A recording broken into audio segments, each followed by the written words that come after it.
ಕೊಟ್ಟಿರುವ ಮಾಹಿತಿಯನ್ನು ಆಧರಿಸಿ ಪತ್ರ ಬರೆಯಿರಿ. ನಿಮ್ಮನ್ನು ಹಾವೇರಿಯ ಬಸವೇಶ್ವರ ನಗರದ ನಿವಾಸಿ ಪ್ರದೀಪ ಎಂದು ಭಾವಿಸಿಕೊಂಡು ಬಡಾವಣೆಯಲ್ಲಿ ಗ್ರಂಥಾಲಯ ಸ್ಥಾಪಿಸುವಂತೆ ಕೋರಿ ಜಿಲ್ಲಾಧಿಕಾರಿಗಳಿಗೆ ಪತ್ರವನ್ನು ಬರೆಯಿರಿ.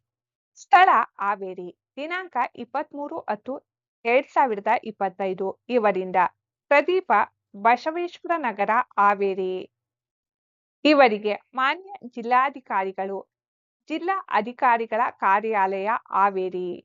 ಮಾನ್ಯರೇ, ವಿಷಯ: ಬಡಾವಣೆಯಲ್ಲಿ ಗ್ರಂಥಾಲಯವನ್ನು ಸ್ಥಾಪಿಸುವಂತೆ ಕೋರಿ. ಮೇಲ್ಕಂಡ ವಿಷಯಕ್ಕೆ ಸಂಬಂಧಿಸಿದಂತೆ ಹಾವೇರಿಯ ಬಸವೇಶ್ವರ ನಗರ ಬಡಾವಣೆಯಲ್ಲಿ ಸುಮಾರು 1,000 ಜನಸಂಖ್ಯೆ ಇದೆ. ಇದಕ್ಕೆ ಪೂರಕವಾಗಿ ಸಮಯದ ಸದುಪಯೋಗಕ್ಕಾಗಿ ಒಂದು ಗ್ರಂಥಾಲಯವಿರುವುದಿಲ್ಲ.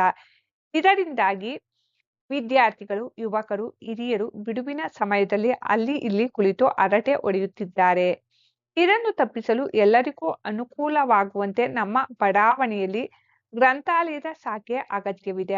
ಆದ್ದರಿಂದ ತಾವು ಒಂದು ಸುಸಜ್ಜಿತ ಗ್ರಂಥಾಲಯದ ಶಾಖೆಯೊಂದನ್ನು ಬಡಾವಣೆಯಲ್ಲಿ ಪ್ರಾರಂಭಿಸಬೇಕೆಂದು ತಮ್ಮಲ್ಲಿ ವಿನಂತಿಸಿಕೊಳ್ಳುತ್ತೇನೆ. ನನ್ನ ಈ ಕೋರಿಕೆಯು ಬಹುಬೇಗ ಈಡೇರುವುದೆಂದು ನಂಬಿರುತ್ತೇನೆ.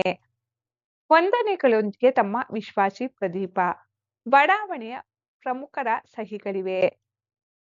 ಹೊರ ವಿಳಾಸ: ಇವರಿಗೆ ಮಾನ್ಯ ಜಿಲ್ಲಾಧಿಕಾರಿಗಳು, ಜಿಲ್ಲಾಧಿಕಾರಿಗಳ ಕಾರ್ಯಾಲಯ, ಹಾವೇರಿ. ಇವರಿಂದ ಪ್ರದೀಪ, ಬಸವೇಶ್ವರ ನಗರ, ಹಾವೇರಿ.